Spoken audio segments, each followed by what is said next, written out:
Hello दोस्तों, मैं हूं शानु गौतम और आप देख रहे हैं अपना पसंदीदा YouTube channel Siddharth quality classes. इस वीडियो में हम क्लास 10 सामाजिक विज्ञान का पोर्शन 2 भूगोल का चैप्टर 3 जिसका नाम है जल संसाधन, ये आज हम रीड करेंगे। तो बिना देरी किए हम अपना चैप्टर शुरू करते हैं। तो इसके बारे में पहला पॉइंट पढ़ लेते हैं। 3/4 धरातल जल से ढका हुआ है, परंतु शुद्ध जल का अनुपात बहुत कम है। ये नवीकरणीय योग संसाधन है। ये हमारी पृथ्वी है, ये धरातल, वो 3/4 भाग जल से ढका हुआ है, परंतु जो शुद्ध जल है पीने वाला, उसका अनुपात बहुत कम है क्योंकि समुद्र का जल खारा होता है। ये नवीकरणीय योग संसाधन है। हम पहले भी बता दिए हैं कि नवीकरणीय योग संसाधन वो होते हैं जिन्हें पुनः प्राप्त किया जा सकता है, यानी जल को पुनः प्राप्त किया जा सकता है। और देखिए, जल दुर्लभता और जल संरक्षण एवं प्रबंधन की आवश्यकता है। अब देखते हैं, विभिन्न कारणों से जल की कमी होना जल दुर्लभता कहलाता है। यानी किसी भी कारण से जल की कमी हो जाए उसे जल दुर्लभता कहते हैं। इसके कारण क्या है? इसके अतिशोषण, यानी जल को क्या कहते हैं, नष्ट करना। आजकल सबमर्सिबल के उपयोग से जल का बहुत उपयोग होता है, नष्ट होता है जल। अत्यधिक उपयोग तथा समाज के विभिन्न वर्गों में जल के असमान वितरण के कारण होती है। भारत में कुल विद्युत का लगभग 22% भाग जल से प्राप्त होता है। यानी भारत में जितनी विद्युत शक्ति उत्पन्न होती है उसका 22% भाग केवल जल से प्राप्त होता है। हमारा अगला हेडिंग, बहुराष्ट्रीय नदी परियोजना और समन्वित जल संसाधन प्रबंधन। हम बांध, नदी, तालाब आदि में जल इकट्ठा करके उनका संरक्षण कर सकते हैं।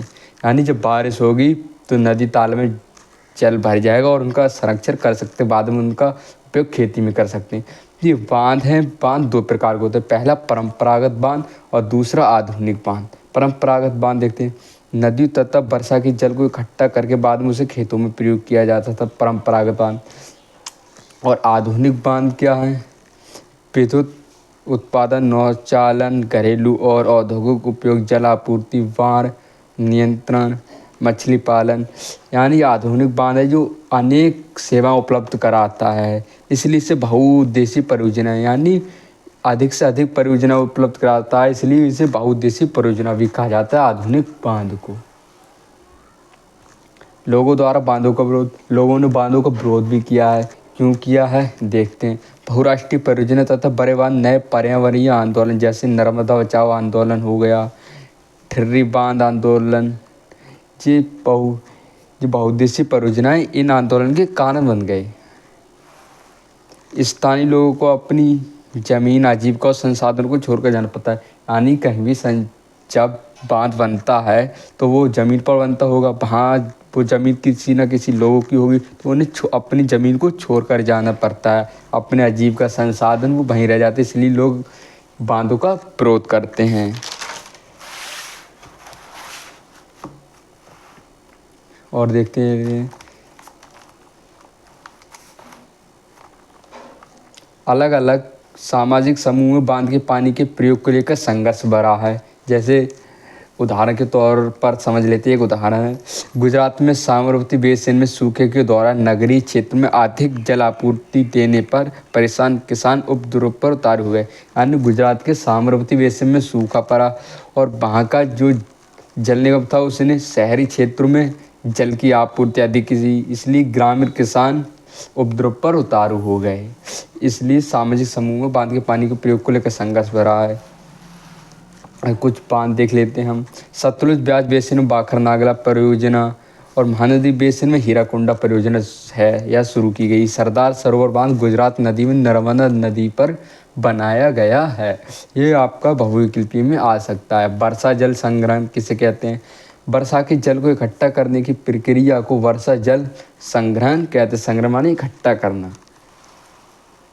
पहाड़ी और पर्वतीय क्षेत्रों में वर्षा के जल को किस प्रकार इकट्ठा किया जाता है? लोगों ने गूल अथवा कूल जैसी भाइका नदी का रास्ता बदलकर खेतों में सिंचाई के लिए बनाई है। ये अधिकतर पश्चिम बंगाल में किया जाता है। और शुष्क क्षेत्रों में वर्षा का जल किस प्रकार इकट्ठा किया जाता है? शुष्क क्षेत्र यानी राजस्थान, राजस्थान में पीने का जल एकत्रित करने के लिए छत वर्षा जल संग्रहण का तरीका आम है। शुष्क और अर्धशुष्क क्षेत्रों में खेतों में वर्षा जल एकत्रित करने के लिए गड्ढे बनाए जाते हैं, यानी गड्ढे बना लेते हैं। जब वर्षा होती है तो उसमें पानी एकत्रित हो जाता है और खेतों में सिंचाई के लिए उपयोग कर सकते हैं। राजस्थान के जिले जैसलमेर में खादीन और अन्य क्षेत्रों में जौहर इसको उदाहरण हैं, यानी जो गड्ढे करके जल बनाते हैं, जैसलमेर में उसे खादीन कहते हैं और अन्य क्षेत्रों में उसे जौहर के नाम से जानते हैं। जैसलमेर एक राजस्थान में ज़िला है, वहाँ खादीन के नाम से जानते हैं। बीकानेर, फालौदी और बाड़मेर में लगभग हर घर में पीने का पानी संग्रहित करने के लिए भूमिगत टैंक अथवा टाँका हुआ करते थे। ये चैप्टर हमारा यहीं समाप्त हुआ। मिलते हैं अगली वीडियो में। आज के लिए इतना ही। अगर वीडियो पसंद आई हो तो वीडियो को लाइक कीजिए, चैनल को सब्सक्राइब कीजिए।